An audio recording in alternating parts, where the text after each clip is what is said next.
До архівних документів окупованого Криму відкрили онлайн-доступ. Голова Державної архівної служби Анатолій Хоромов презентував вільний доступ до документів з архівних установ окупованого Криму та Севастополя. За його словами, ці цифрові копії передала Україні американська корпорація Family Search International, яка до окупації півострова працювала в кримських архівах та робила копії для своїх досліджень. На сайті Національного архівного фонду створено окремий розділ, де можна знайти ці документи. Наразі викладено 600 справ. Планують викласти ще 1100. Голова служби показав, як знайти цифрові копії. У нас є окрема рубрика, яка називається «Мережа установ». Є тут окремий пункт «Державні архіви областей міста Києва». І от ми можемо зайти в Державний архів Автономної Республіки Крим. Це його адреса остання. І от цифрові копії з фондів архіву. Тому я запрошую всіх користувачів, хто нас чують, заходити на цей наш ресурс. Він буде постійно наповнюватися тими копіями, які будуть надавати партнерами. А зі свого боку Державна архівна служба буде продовжувати вживати всіх вичерпних заходів для того, щоб повернути контроль над документами Національного архівного фонду Автономної Республіки Крим і міста Севастополя.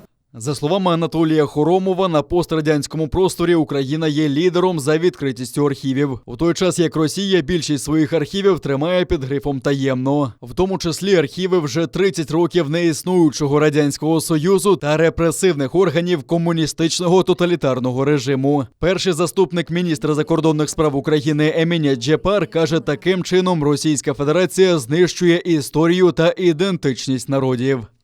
Українська і кримськотатарська нації є тими народами, які традиційно теж були об'єктами таких репресивних практик, зокрема з точки зору винищення цієї доказової бази минулих століть, формування Іванов-Непомнящих родства цілими поколіннями для того, щоб ці народи не мали міцної ідентичності, а відповідно і не могли б далі претендувати на високий рівень національної свідомості. І ми таку політику спостерігаємо не одне сторіччя. Відкриття архівів Російської Федерації раз і назавжди зруйнувало б міф про російський Крим, каже постійний представник президента України в Криму Антон Кореневич.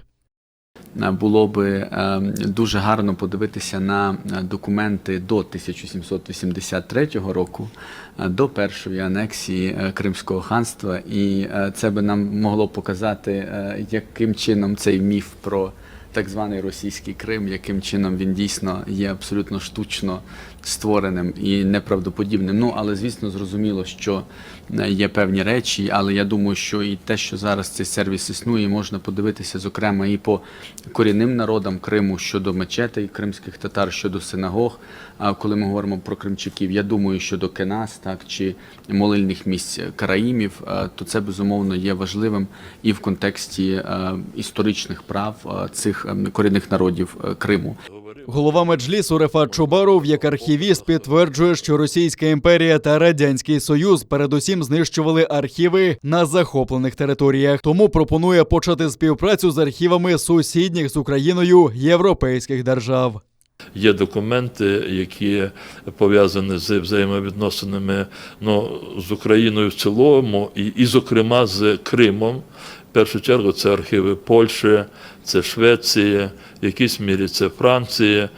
Знову Туреччини ввести такий активний пошук цих документів.